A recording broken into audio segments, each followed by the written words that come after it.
Hey, what's up guys? I'm Pat. I run a video production company called Ridge Production. We do videos for basically everything you can think of. There's about 10 of us. The production company is what we do every day. It supports all of us. Me reviewing shit is a side thing. You're always gonna get the truth here, whether you like it or not.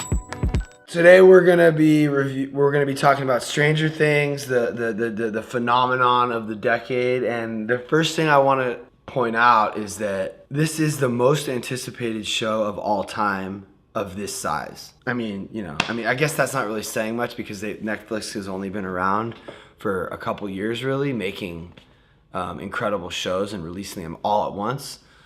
But you can't really compare this to The Sopranos because that wasn't really, you get one episode every week. But every single episode in the second season came out a couple days ago before Halloween.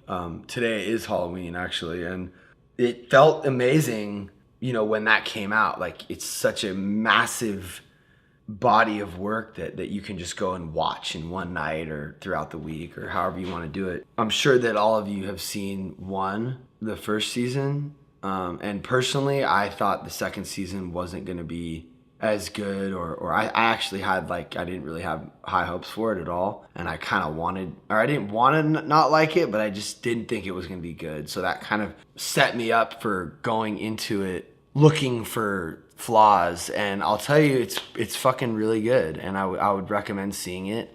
I think they did the sequel as good as they could have done it. It's not too complicated, or they didn't get into too much action. They kept the original themes of the kids solving puzzles, and it feels very similar to the first season, but just evolved just enough. Soundtrack's incredible. Literally the best cinematography I've ever seen in my life.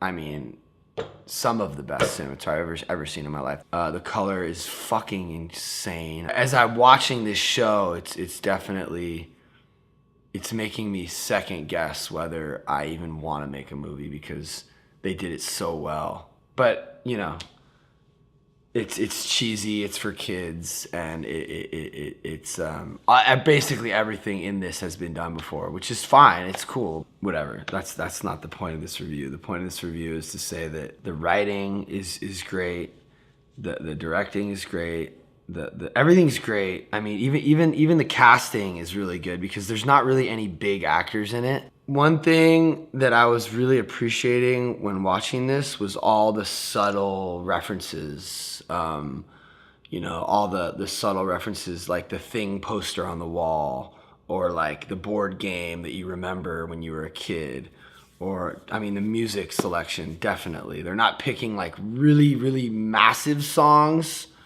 from that era, but they're big, but it's like, B-sides from The Clash, or like Runaway from Bon Jovi, which is an incredible song, but it's not like It's My Life, or it's not like the big song. That's really, really cool to watch. And as you're watching it, almost every episode has a few different like high level references, or things that took wardrobe and costume probably a long time and a lot of preparation to find and get and put in the scene.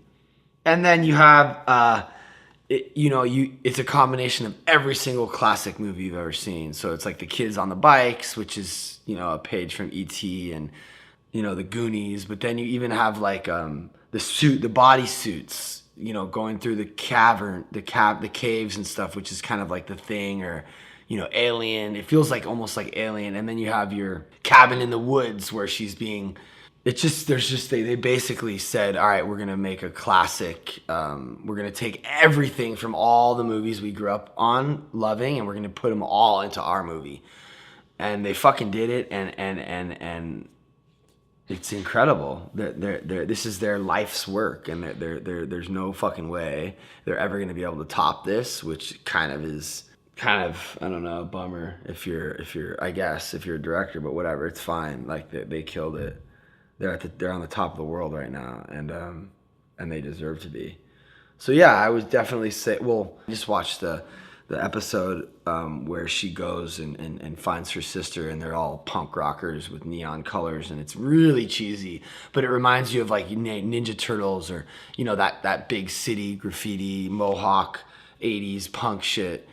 You know, soft core punks, like homeless, you know, junkie punks, which, you know, I guess that was a thing in the 80s, but they weren't, you know, funny and sarcastic the way they are in this movie. And it kind of threw me off, but then I realized, actually, this is sort of like a homage to like Repo Man or fucking Ninja Turtles. So that was cool. I mean, actually, I thought it was pretty cheesy, but it looked incredible, and it was cool that that they're not really taking themselves too seriously. So yeah, see it. It's obviously you're gonna fucking see it. So everyone's gonna see it. Thanks for watching, guys. Each and every one of you, even if it's just one person watching these reviews, thank you. And click below to see more reviews and subscribe to the channel.